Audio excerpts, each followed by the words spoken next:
Hey guys, welcome back to Home Theater Guru. So today I've got Wayne with Auto Rio. Today we're going to be going over the top mistakes that we see in home theater. So what's one you think of, Wayne, when you think of a mistake you see in home theater? I think when it comes to setting up home theaters, in contrast to having just a stereo setup that you have at home, I think one of the biggest mistakes and the most common mistake that is being done when setting up home theaters would be the position of the speakers themselves, the correct angles and the correct placement of the speakers, most especially when it comes to the Atmos speakers. I guess I think that's top of the list. It's normally the surrounds are normally being done too high. The Atmos speakers needs to be like, for example, the width of the Atmos speakers, the angle on the left and the right side, and the front and the back side. I think those are top of my list. Yeah. Do you see them too wide or too narrow? How do you, when you see issues with them? Yeah, it's normally being done too wide. Yeah. Both for the left and the right, and for the forward and the back. Yeah, and then it smears with your bed layer, with your surrounds and rears, because they're too close to them. Yes. Yeah. Another common mistake would be if you have several rows. The rear speakers are most usually being put two-way back or two-way forward for the second row.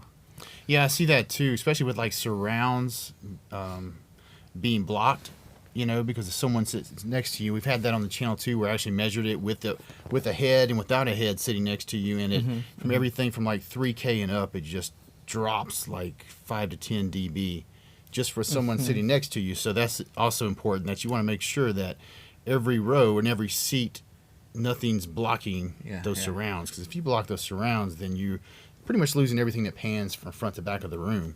It's going to sound very weak. That's another.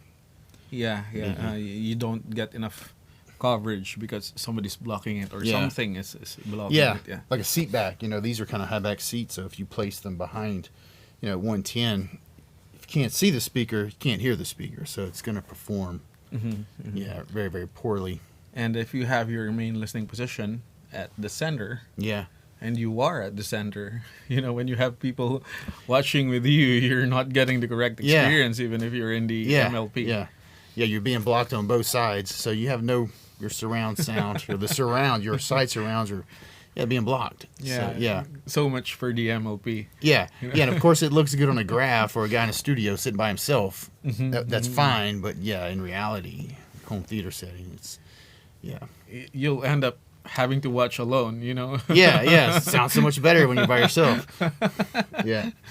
We were just talking off camera, so this was actually a topic we should probably talk about on camera. We were talking about angles with Atmos and just pushing them, kind of, they go at this angle, but then if you have seats that are outside the Atmos speaker, you should just kind of ditch angles and push the speaker outside of all the seats, so all of the seats are on the proper side of the Atmos. Which then, of course, at that point, you have no idea what angle you're at, and you're creating a huge gap overhead because you're just pushing them apart, and now you're not going to have any seats that really excel or sound like they should, so you're losing your immersion, and you're also collapsing smearing your Atmos to your bed layer too by doing that. And that's a practice that is done, but it's kind of doesn't make sense to me. Doesn't make sense to me as well. I think that because I always base it when you're, for example, in the commercial cinema, right? A lot of the seats are outside of the Atmos correct side, and on the right side it's the same, right? Both on the left and the right. And when you're actually there outside, and for example, like rain comes from above, when you hear it from that side, it's so coming like right from the center of the top of it. It doesn't really actually destroy the experience that much when compared to when you're in the center, because it's still right there, up there, at the center of the sky, if you will. Yeah. And so if you move it far left and far right, though, you can't have the image anymore. Like it's smeared. It's and not only that, it destroys the correct the correct image and the correct sound everywhere. Everything is messed up instead of having these area there where you can have the perfect sound, and some a little bit off on both sides. Yeah, I tell my clients sometimes it's like you're going to sink the whole ship to save a few seats. It just doesn't make any sense. Yes. And if you have a riser or multiple rows, you have a tilted bed layer, so your rears are already going to be up higher than 180. From a flat plane, they're going to be raised up. Your whole bed layer is going to be at an angle. So if you put your top rear Atmos, you push them back behind the last row of seats, they could be 10 degrees. For the main listening position, they might be 10 degrees higher than your rears, or 15 degrees, because you've pushed them so far back in angle. You have no separation between your rear speakers and your top rear Atmos. And I mean, it's like if something moves from one to the other, you can't even perceive that. It's completely smeared.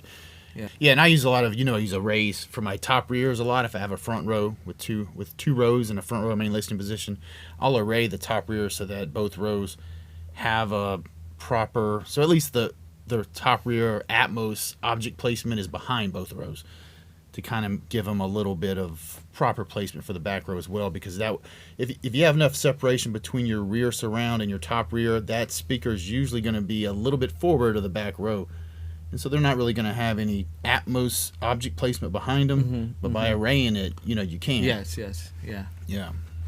And some guys will arrays kind of get a bad rap because of comb filtering, but then people don't think about it, but when mains are playing and you're imaging with two speakers playing, you have a phantom image. Comb filtering. Yes. Yeah, I mean, we live with it and we love it, but then some people will start, freaking out. Comb filtering's bad. Well, I mean, it's part of, it sounds great. Yeah, I mean, arrays really can sound great. Comb filtering happens in the graph, right? But psychoacoustics is totally different thing. The way we interpret these sounds, the way we interpret the difference in the phases and the comb filtering, it becomes an image, right? When we hear it, when the brain starts to interpret that. Yeah. So it's not really that the comb filtering, but rather, well, in this case, there's so many different factors and things coming into play when you design these things. And you're just gonna have to actually choose sometimes which one would give the best experience. In the world of science and design, you have to actually choose the compromises and the advantages and the pros and cons of it. You have to weigh it. So that's how design works. That's how physics works. And you can't have a perfect 4 seats or 2 rows of 4, right? It's gonna be different. Your role there when doing the design is to actually make sure that it is as similar as possible within the limits of physics and science that you're able to use when doing the design. How can I get the best sound to both rows? And you can also use like aiming. Like when I do my room plans for clients, I have the elevation, the side page, I'll have aiming arrows like for my Atmos arrays, so that one set of arrays doesn't overpower the other.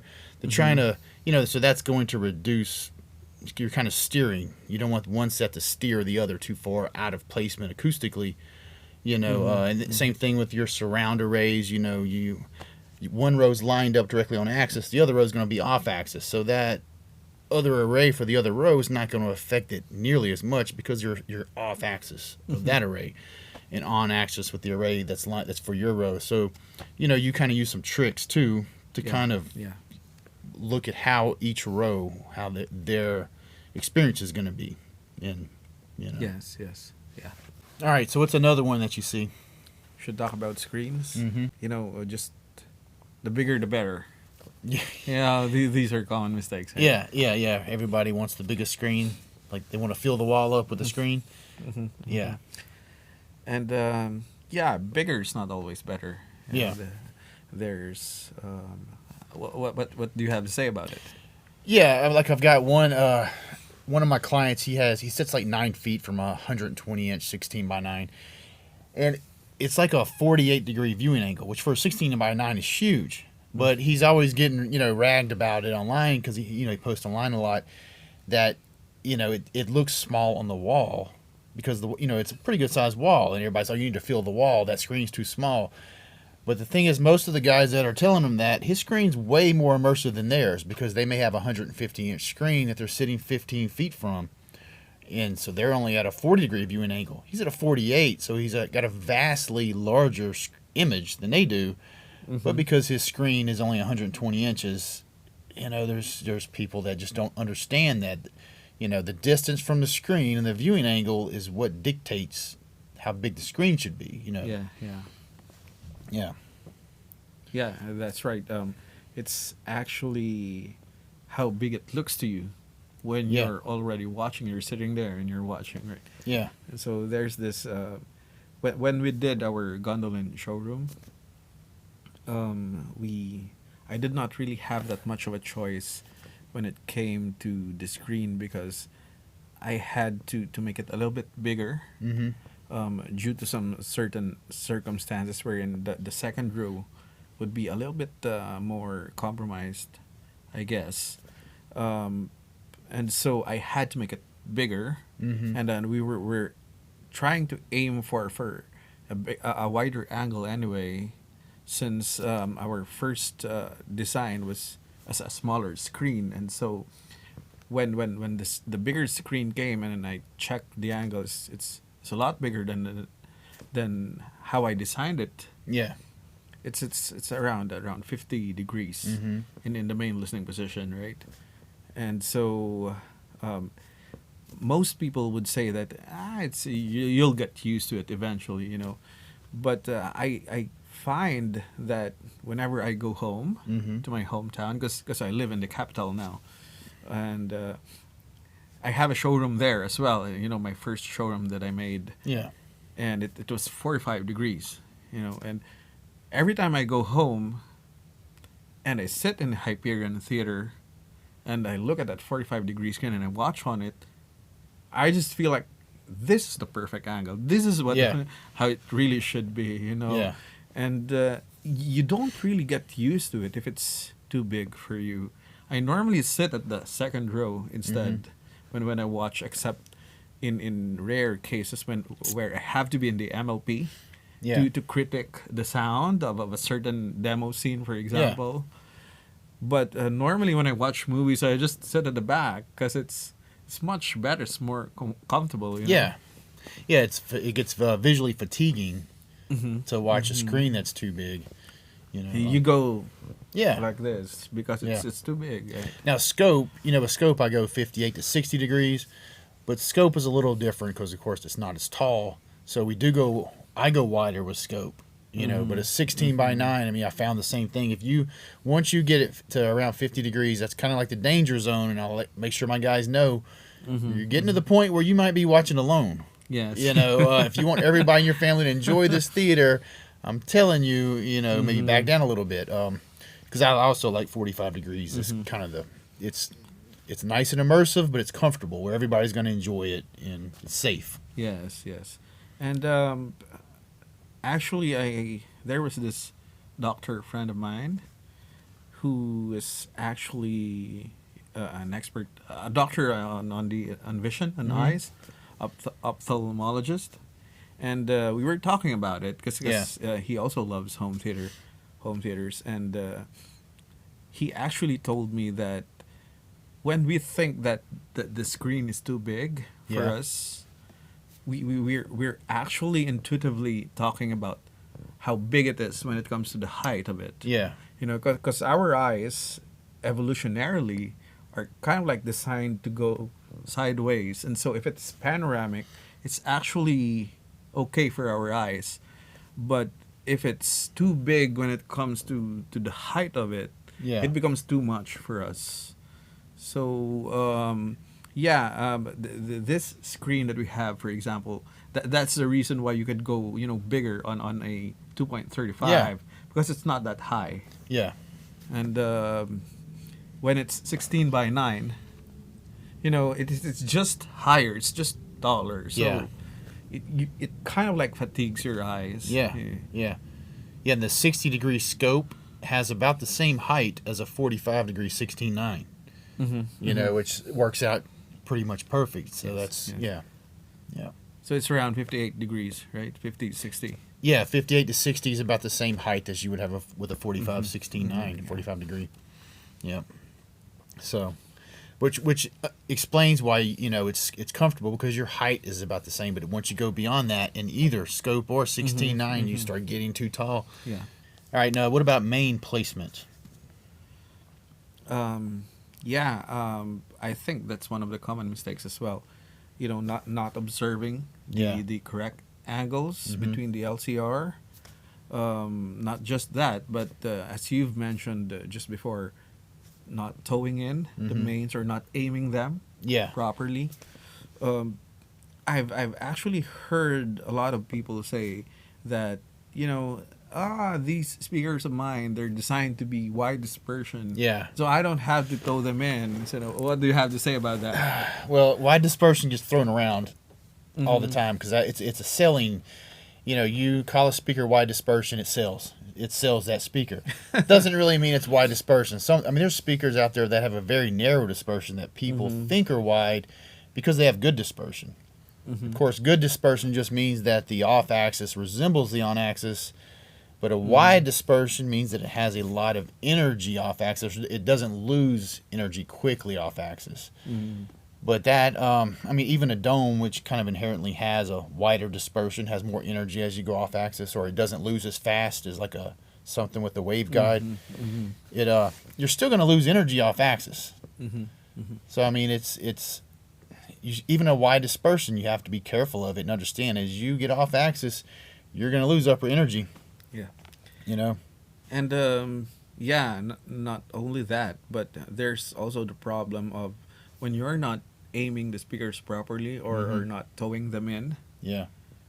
You're actually losing coverage on the opposite end of the seats. Yeah. Right. So if you have your left front speaker, for example, just aimed straight at the back of the room, the far right seats are not getting enough coverage as much as the left and the center of it. Yeah. And so what you're having is that, when you're at the left side, you get less of the right. And when you're at the right side, you get less of the left. Yeah. And if the speakers are at 30 degrees in the main listening position, that guy over there, he may be 50 degrees off axis. Exactly. Of that left speaker. He's way off axis, but he's on axis of the right speaker right in front of him, so that speaker's going to be much louder for him. So he's not going to really have any imaging or phantom image at all. Everything's coming out of there. You'd collapse it on the adjacent side of you. Yes. And it'll collapse within a few feet if you do that. You have to sit right in the middle to really get a phantom image. As soon as you move over a few feet, you're already hearing that closer speaker. And you'll be hearing less of the far side speaker or the opposite side speaker, which is, it's just going to destroy your immersion of the movie and how it's supposed to be. Or the music. Yeah, and you do have your sidewall, the way you treat your sidewall is going to matter too, because you are getting that energy off the sidewall. But, that's not going to fix the problem. You use that it helps you tow them in, so you should tow them in audibly. And actually, I use one of Anthony Gramani's tricks with the pink noise. That's how I tell my clients to do it. Play the pink noise, tow them in, and go behind your seats and listen to the tonality and try to get an even tonality across the seats and adjust that toe in, because that takes into account your sidewalls. Yes. That energy, and get it dialed in. Before you even really do the room tuning, get that first, and then you can move on to tuning your room. All right, we hit on it a minute ago about surround placement, and so let's go ahead and go back to that real quick. That's something we see all the time. There are some common mistakes actually being done when it comes to the surround speakers. Mm-hmm. Not really common mistakes, but rather what we do normally when we consider putting up these speakers in their final placement is that we don't have enough considerations, we don't put enough factors in that affect their performance, which is, for example, is somebody going to block those speakers? Of course, you can be in spec, the Dolby spec or whatever spec you want to use. Doesn't mean you're going to get good sound, which is some people, they're doing it right, but that doesn't really mean it's always going to perform best. It can still sound really bad. Yeah. And, with high back chairs, I do a lot of theaters with high back chairs. You probably do too. So I usually don't go behind, I'll go forward. And also, if you go a little bit forward, as you get closer to that speaker, you're more off axis of the speaker. So the person sitting next to it, like closer to the sidewall, he doesn't have that speaker just blaring right into their head like if it was at 90 degrees. They're more off axis, so it's a slight leveling. And as you get further from it, you're more on axis. So it's a little bit of trickery with the placement to kind of help mitigate. with hot spotting. Yeah. Okay. Yeah. All right, and also, the room, everything needs to be placed properly and aligned and towed in properly. That's extremely important. But kind of the icing on the cake is the room tuning, because you can, a speaker just can be raw and have a great response raw, but it doesn't mean that it's a better choice always in a speaker. Maybe it's got a few little flaws, but we can fix. If it's fixable in room, if the off axis and on axis is similar, we can fix them in room, and then the room tuning is really what is kind of takes it to the next level and is extremely important. That can make or break a room. Of course, I've got like the ARC video to help people do it with Anthem, but Wayne, he does that. I design. That's pretty much all I do is design. Wayne actually designs, builds, and he does a lot of room tuning. So I'm going to let him talk on this because he is better equipped to discuss this than I am. Okay. From my vantage point and from my experience, I think that the three pillars of a good performing home theater or a stellar performing home theater would be, number one is good design of the room acoustics. Second would be choosing the correct gear, or most especially the speakers, of course. And then the third and the last pillar of it that would complete that would be a proper and scientific calibration of it, of that room. Because I've seen a lot of rooms with good acoustical design and good speakers, but it sounded like crap. Yeah. Because it hasn't been calibrated yet. You can have exactly the same rooms, because we have experienced a lot of this. Exactly the same room, exactly the same speakers. Before and after calibration, the difference is just so vast. Yeah. It's day and night difference. And so, I think one of the common mistakes is assuming that calibration is not that important when it really is. Yeah. And it's the calibration allows you to actually tune the room and tweak it into the standard to make it better, or to tweak it to the standard as close as possible using real-time measurements. And with every room being unique and in its own, every room will have a different measurement. And so it's up to that professional calibrator to actually tweak that up and to make it as close to the studio reference as possible. And there are so many factors that affect the sound inside the room. For example, even something as simple as the thickness of the absorbers that you use, it would be enough to change the landscape of the sound inside the room. And so, for example, you have this exact same room, exact same speakers.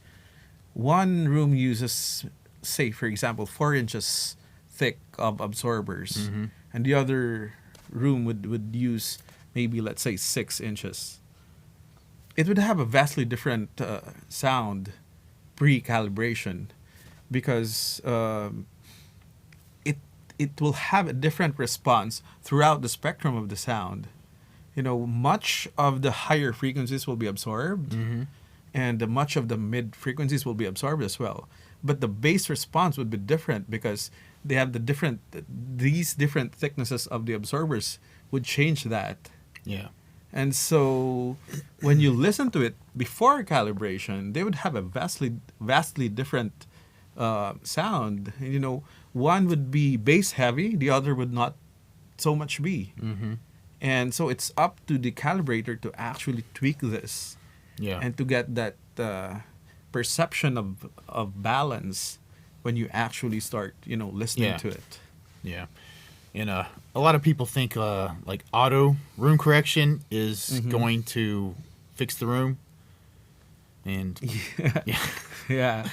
It doesn't. It might level your speakers okay. The SPL, the speakers. Doesn't mean they're going to sound the same loudness, because if the response is not similar in tonality, level matching the speakers is not going to make them sound the same level. But that's even with Trinov. I mean, there's no easy button. You've got to know what you're doing. Yeah. And while these algorithms and auto calibrations does make it better for a lot of them, some are good, some are better. It's really a big difference when a professional calibrator comes in and tunes the room using actual measurements and doing it real time. Yeah. And so, I guess that's one of the big things. Yeah. It's like the room correction is a tool, basically, to, it's not a fix or an answer. It's just part of, it's a tool to get it right. Yeah. And, there was this one room that we did wherein when we started the calibration of it, it felt like the spectrum was actually tilted downwards. It was bass heavy and less on the mid and less on the upper frequencies when we did that. And I was wondering when we were calibrating why it was kind of like that, because it's normally not like that when we start calibrating our room. And so I was wondering about that, and I checked because at that point in time, I wasn't really able to go to that place a lot. I was kind of busy during that phase when we were building that. Yeah. And so the construction workers or our workers were able to cover up all of the fabric before I was able to inspect all of the acoustical treatments. And it turned out that, when I started to inspect them, they actually went overboard on treating the room. And so it showed during the calibration that something was really wrong with this room. And so, it just shows that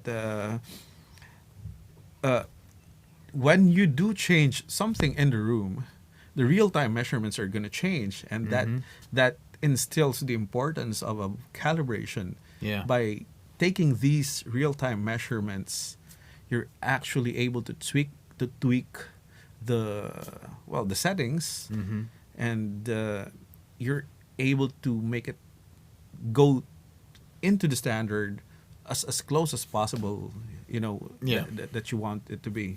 Just like Morgan Freeman, also very good actor, Yeah, he's really good. Wow. Yep. Okay, so I guess it's time to finish this.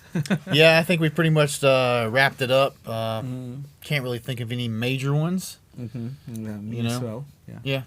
All right, guys. So that's gonna be it for this one. Don't forget to subscribe, hit the notification bell, and we'll see you for the next one. Yeah. Oh, I guess we can say bye.